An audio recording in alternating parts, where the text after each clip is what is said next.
Welcome to our deep dive into the economic ripple effect of Donald Trump's election. When Donald Trump was elected, it sent shockwaves through global markets and sparked widespread debate about what his presidency would mean for the economy. In this podcast, we'll explore the potential consequences of his policies, both in the United States and around the world. From trade agreement and tax reform to shifts in global alliances and economic strategies, we'll examine how these changes could shape industries, impact job markets, and influence the financial stability of nations. Join us as we break down the key insights and provide a clearer understanding of the challenges and opportunities that lie ahead in this new economic landscape.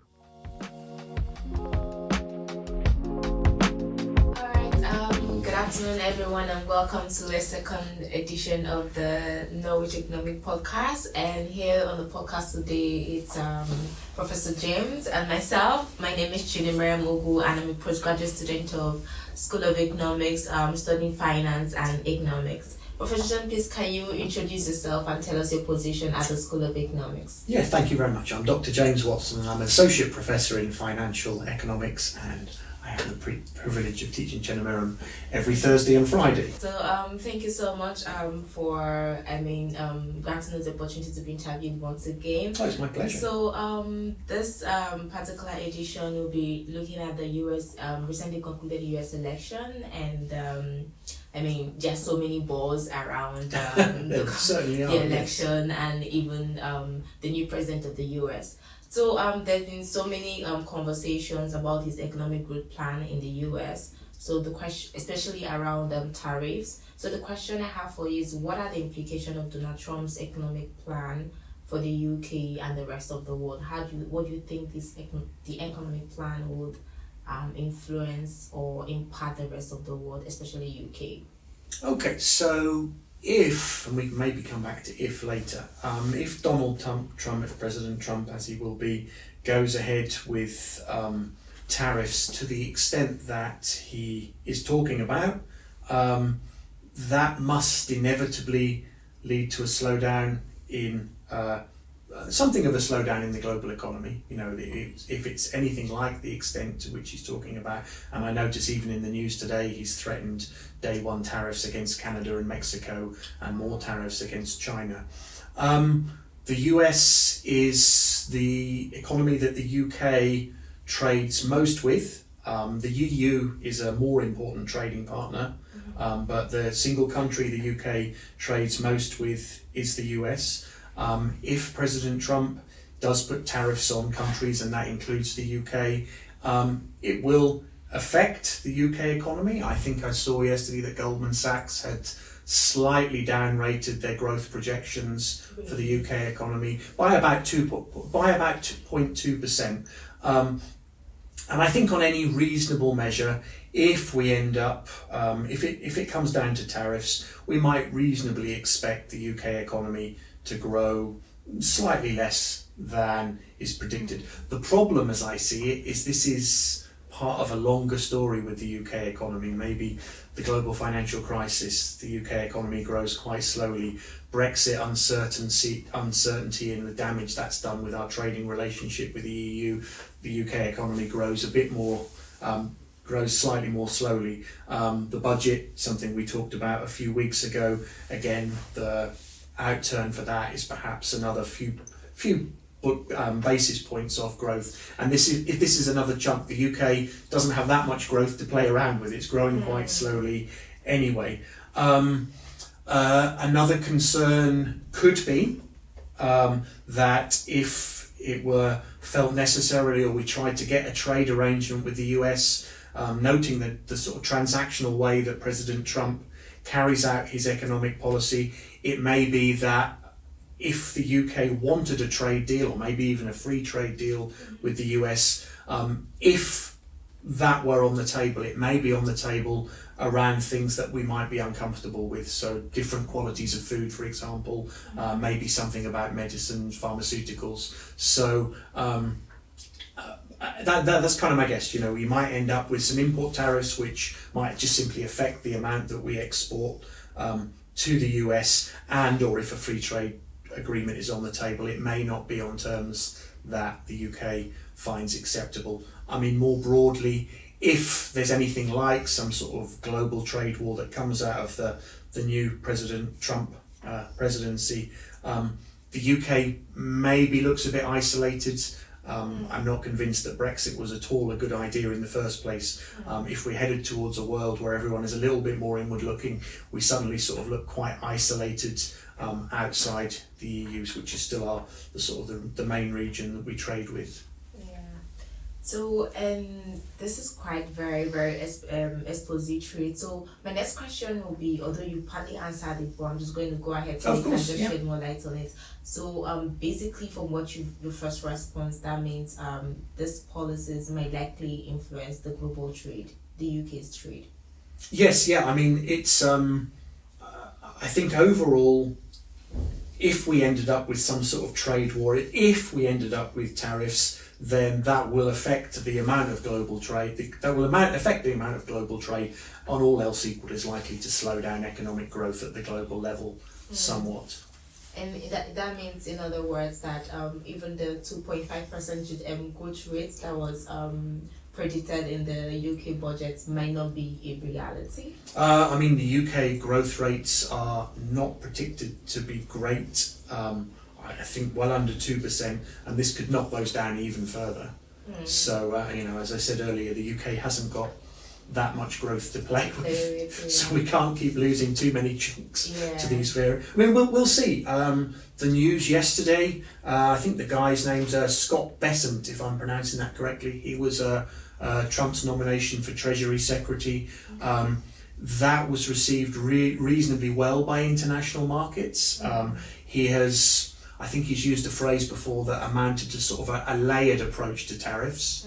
So I think that was looking at the behaviour of US government, US Treasury bonds yields, for example, yesterday. Maybe that was perceived as less of a nod in the direction of aggressive tariffs too quickly. Equally, and this is the uncertainty you talked, we've then woken up today and President Trump is saying day one there will be tariffs on Mexico and Canada, and used in quite a weaponized way. So that's the ones today, as I understand it, this is about drug trafficking and immigration. So it's sort of using tariffs in a sort of a very explicit sort of punitive way.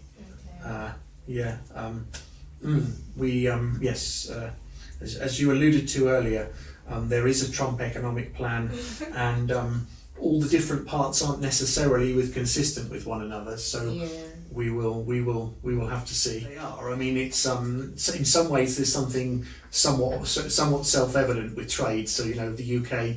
The reason ultimately we do all our trade with the EU is it's just the other side of the English Channel.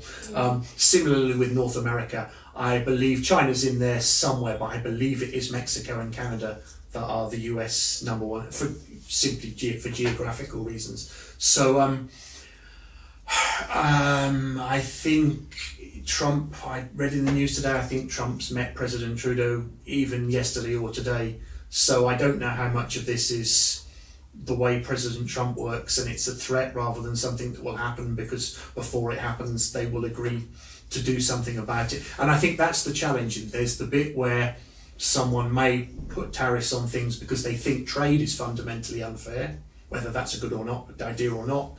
That's a sort of a very sort of economically driven position. And then there is also the extent to which tariffs, which sounds to be the case today, can be used in this more punitive way. If you don't do what we want you to do, then we will do this that will affect you in your pocket, as it were.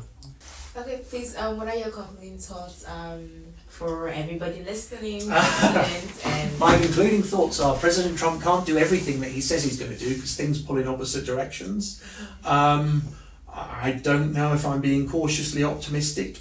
He does place an awful lot of value on the stock market, and the stock market being at record levels, from someone far smarter than me, which is not difficult. I have heard it therefore put forward that he may react or change his direction if the market nudges him to do so. So if he's talking too much about something that upsets the market, that might be some sort of guardrail on what he will get up to. And aside from that, looking through a list of his sort of what you might call his growth plan, there are contradictions. He'll have policies that are likely to strengthen the dollar, and at the same time he wants a weak dollar. There are other tensions around that. So I guess we will have to wait and see. And that uncertainty is not ideal. But it's what we'll have to deal with. All right, thank you so much, everyone. Bye. Thanks very much. Bye-bye. Good afternoon, Dr. Richie. Hello. Thank you so much for granting us the opportunity to interview you this afternoon. No problem. Happy Okay, yeah. My name is Chine Merem, and I'm a postgraduate student of the School of Economics. I'm doing my master's in finance and economics. Please, can we get to know you, Dr. Richie, and what you do here in the Eco department? Sure. So I'm Dr. Richie Woodard. I'm a lecturer in economics here at the UEA. So I teach on a number of different modules, but I guess the one most relevant for this discussion is introductory macroeconomics. So teaching macroeconomics to first year students. Oh, that's great. Okay, so my first question to you is as a macroeconomic lecturer or specialist, so what would you think, or what is your view of the economic implication of Trump winning the US election? Yes, so it's very much up in the air for a long time. I had a lot of discussions with colleagues, and there's a lot of talk of it being on a knife edge for a long time. So, I mean, leading up to election, there's always a bit of uncertainty around these things, but I guess we have a bit more certainty now that the election has taken place. In terms of the economic consequences of that, I mean, I guess it's a little bit wait and see. I have some concerns, particularly relating to some environmental issues and bits and pieces around that. But yeah, let's see how it goes. Okay, so my main question for you, and this has to do also with macroeconomic concepts. So Trump has actually signaled that he wants a greater say when it comes to federal interest rate decisions. Why have we seen a separation between fiscal and monetary policy, and what implication do you think the reunification of the fiscal and monetary policy decision makers have? Yes, so generally, I mean, especially when we teach macroeconomics, we very much have this separation between monetary policy and fiscal policy. Yeah. Governments taking care of the monetary policy, deciding on their spending in that area, and central banks controlling the money supply and controlling interest rates and the monetary side of things. Obviously, there's some interaction between these two things.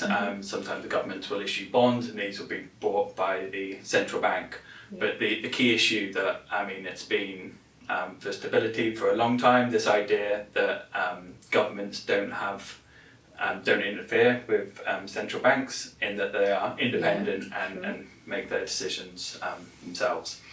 So yeah, I guess what we see from what Trump is saying is not necessarily that he wants to have absolute power over the central banks, still keeping them separate in some sense, but wanting to be able to influence them a little bit more.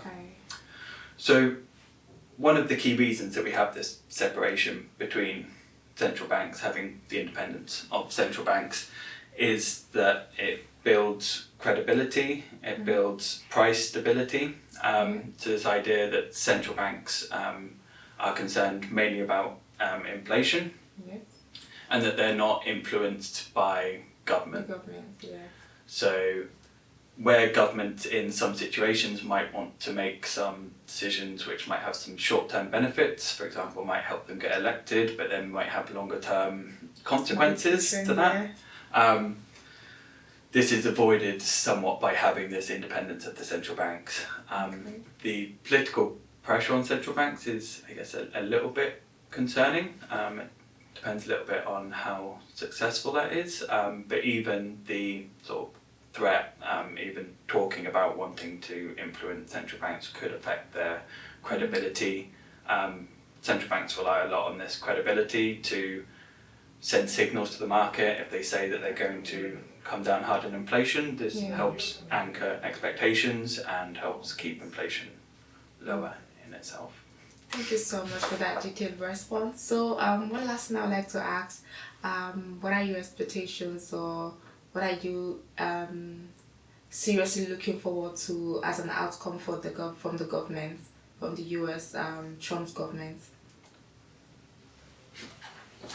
Do you mean in terms of the central bank issue, or more generally than that as well?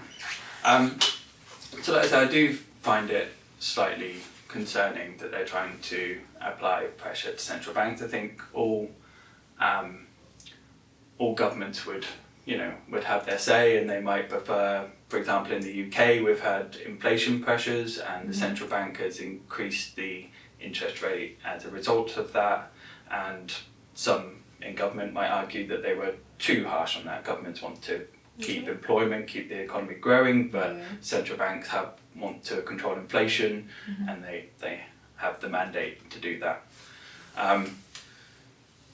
With governments trying to influence central banks, I am a bit worried that it will hurt the credibility of the Fed.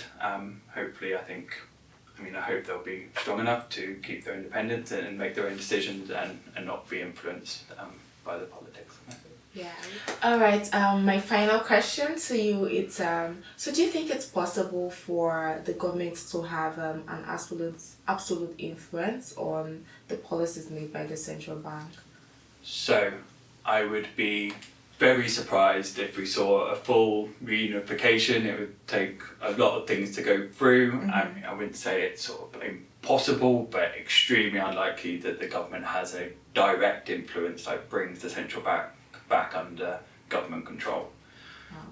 That's highly unlikely. I would say. And it has never happened before in your country? So it's more happened the opposite way. So in the past we have had central banks controlled by governments. It's only been, I guess you could argue in some sense that it's been a reasonably recent change, kind of like in the late 20th century, like in the 1990s, where some central banks, slightly earlier in the US, I believe, but it was more that central banks were originally in government control, and then they were giving independence. And the reason for that is that in the 70s we had issues with hyperinflation, this idea that governments perhaps weren't running the central banks the best for the long-term decisions for price stability. So then it was a general trend around the world. Not every country has independent central banks, but many of the larger ones do, like the UK, the US, and in the European Union. It's been more a trend of central banks becoming independent rather than being taken back under government control. So I would say if it happened now, it would be rather unprecedented. I really wouldn't expect that to be happening at all. I think it's more about the sort of political pressures and the soft pressures. Central banks that still have human beings, economists making these decisions, and if there's political pressure exerted on them, then perhaps there'll be some influence there. So it won't be a case of government saying, we want this to happen, you're going to do this, but it might be exerting that pressure to encourage them to vote in a certain direction and have a bit more influence about the direction of the interest rate and where it's held. That's interesting. Thank you so much, Dr. Richie, for granting us this opportunity, and it's quite a very insightful one. We are looking forward to the outcome, and I'm very expectant to see what happens through his tenure in office. All right, thank you so much. Have a wonderful afternoon. You Bye. too. Thank you very much. Bye. Thank you for listening to today's episode of the Norwich Economic Publication Podcast. We've covered how Donald Trump's election will influence both the US and global economies, from trade policies to economic priorities. While the full impact is still unfolding, it's clear that these changes affect us all. We hope this discussion gave you a better understanding of the challenges and opportunities ahead. If you're watching on YouTube, don't forget to subscribe to the NEP channel for more episodes. If you enjoyed this episode, give us a like and let us know in the comment if you have any question or suggestion on topics you'd like us to cover in the future. Thanks again for tuning in, and we look forward to bringing you more economic insights next time.